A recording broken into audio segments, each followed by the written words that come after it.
A editora Pipoca Nanquim abriu a sua mais nova pré-venda, que é de Por Deus ou Pelo Acaso, da escritora e desenhista Becky Cloonan, e eu vi que muita gente estava em dúvida se devia ou não pegar esse título. Embora ele esteja entre os mais vendidos da Amazon, eu vi nas redes sociais que tinha uma certa galera com um pé atrás. Então, para ajudar o pessoal a escolher se compra ou não essa HQ, eu dei uma lida nela. Na verdade, eu li 4 vezes seguidas e depois eu vou explicar por quê.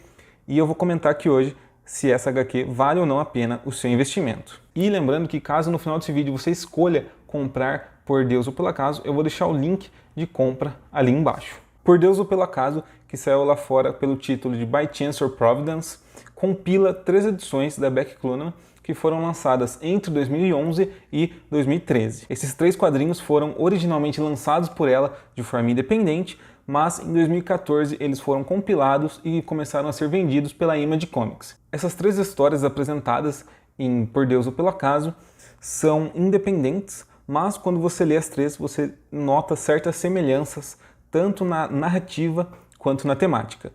Então, na questão da narrativa, nós vemos que nós temos histórias aqui que são mais introspectivas do que histórias de ação, e nós percebemos que os finais eles são muito anticlimáticos. E quando eu uso o termo anticlimático aqui, eu não estou falando de uma forma pejorativa. A Becky Cloonan constrói as histórias de forma que elas poderiam acabar de forma grandiosa, mas ela tem um certo pulo do gato ali, ela tem uma certa jogada no final, que faz com que todos os finais eles sejam menores do que deveriam ser. Mais menores aqui no sentido de que eles são mais introspectivos, mais contemplativos, minimalistas talvez. Então quando eu uso o termo anticlimático, eu não estou falando que eles são ruins.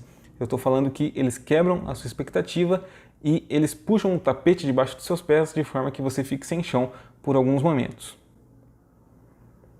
Não sei se eu consigo explicar o que eu estava querendo explicar, mas os finais eles são bem diferentes daquilo que você poderia imaginar no começo de cada história. O mais maneiro também aqui nessa questão dos finais é que eles ressignificam muita coisa que acabou de ser lida.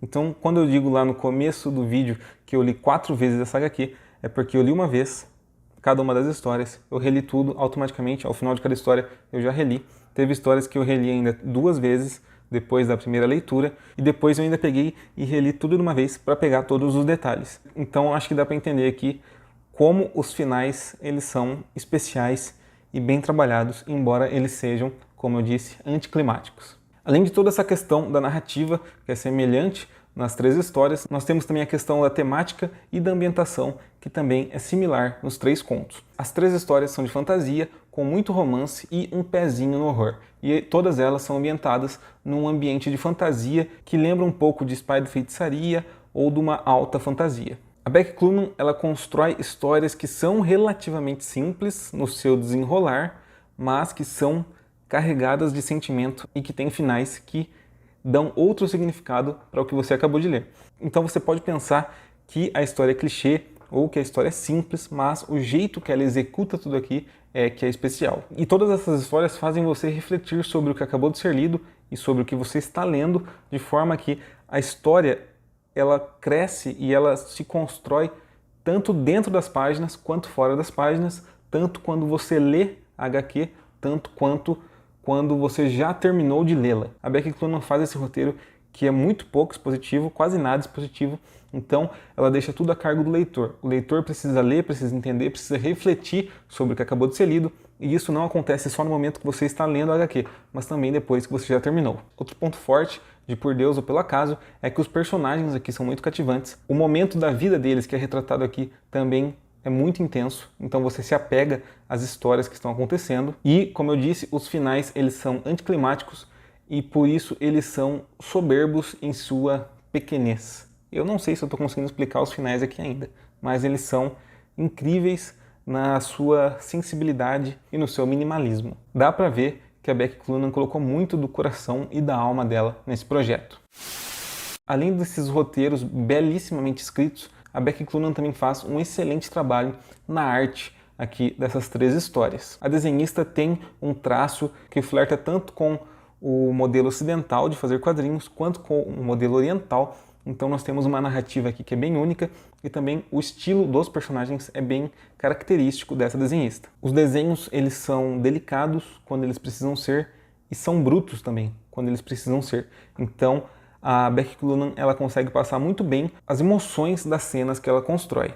Tanto as cenas mais belas e mais calmas, quanto as cenas mais violentas e mais sinistras. E uma sacada muito legal que ela tem aqui na questão da narrativa gráfica é em como, às vezes, ela utiliza desenhos como a sarjeta entre os quadros e também, em alguns momentos, ela esconde os balões atrás de certas estruturas para causar aqui uma certa sinestesia no leitor. Então, por meio de uma imagem, ela faz com que a gente ouça o som do balão de uma determinada forma. Então, além da narrativa ser muito bem feita no roteiro, na parte gráfica, a Becky Cloonan também manda muito bem. Não é à toa que lá no site CBR, que é um dos maiores sites aí de quadrinhos dos Estados Unidos, ela foi eleita a terceira maior desenhista mulher de todos os tempos.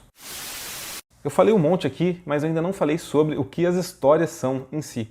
Eu vou falar muito pouco sobre elas para não estragar a experiência de você que vai ler o quadrinho. Então eu vou dar só uma pincelada aqui, mas pode ter certeza que essas histórias vão muito mais fundo do que eu vou falar aqui. A primeira história é o Wolves, que foi lançada em 2011, e aqui no Brasil ela vai ser chamada de Lobos, e nós aqui acompanhamos basicamente a história de um caçador que está atrás de um lobisomem. É basicamente isso a história, só que o jeito que ela conta e o jeito que ela faz o final é genial. Às vezes, na primeira leitura, você pode passar batido e falar assim, ok, acabou.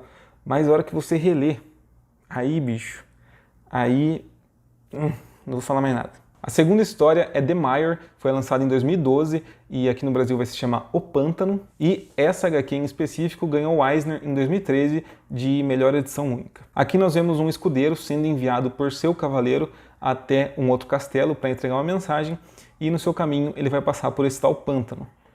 E é isso. Também não vou falar mais nada, mas quando você chega no final, você automaticamente tem que ler de novo a história, porque, como eu disse lá atrás no vídeo, ela ressignifica tudo com o final de forma que você precisa ler de novo, porque você vai pegar muito mais coisas, você vai ter uma outra camada de história para absorver. E por último nós temos Demeter, que aqui também no Brasil vai chamar Demeter, que foi lançado em 2013, e aqui nós vemos basicamente um certo casal que mora ali à beira-mar. O homem do casal tem uma certa perda de memória e em um determinado dia um certo ser começa a perturbar a vida desse casal. E quando a gente entende o que é esse ser e por que o homem não tem a memória, aí de novo nós temos que reler tudo, porque muita coisa foi ressignificada. Na edição da Image, que eu acredito que vai ser a edição base da editora Pipoca Nanquim, nós temos diversos extras no final. Nós temos as mais diversas imagens, esboços, desenhos finalizados, tem até tirinha. Isso aqui, além de permitir que você aprecie mais da arte lindíssima da Becky Cloonan, faz com que nós tenhamos assim mais vontade de embarcar nesse mundo que ela criou. Porque ela cria algumas figuras aqui no final que não estão nas histórias. Então você quer saber mais sobre aquela figura ali só por estar vendo a imagem dela, de tão bonito que é desenhado. Então vale a pena comprar Por Deus ou Pelo Acaso, a mais nova pré-venda da editora Pipoca Nanquim? Cara, vale. Principalmente agora, na pré-venda, que ela está com 30% de desconto até o dia 1º de maio, se eu não me engano.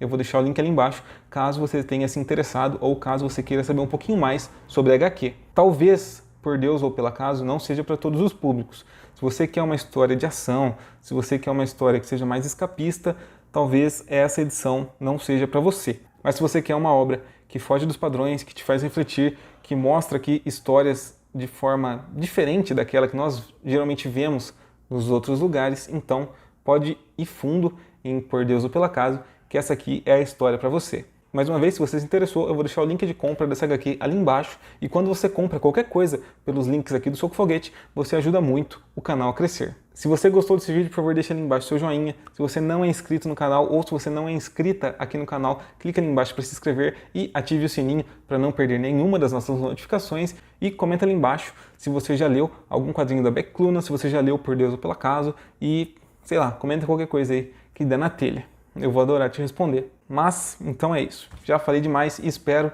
ter te ajudado a escolher se você compra ou não Por Deus ou Pelo Acaso. Esse aqui foi mais um Soco Foguete, vou ficando por aqui e até a próxima.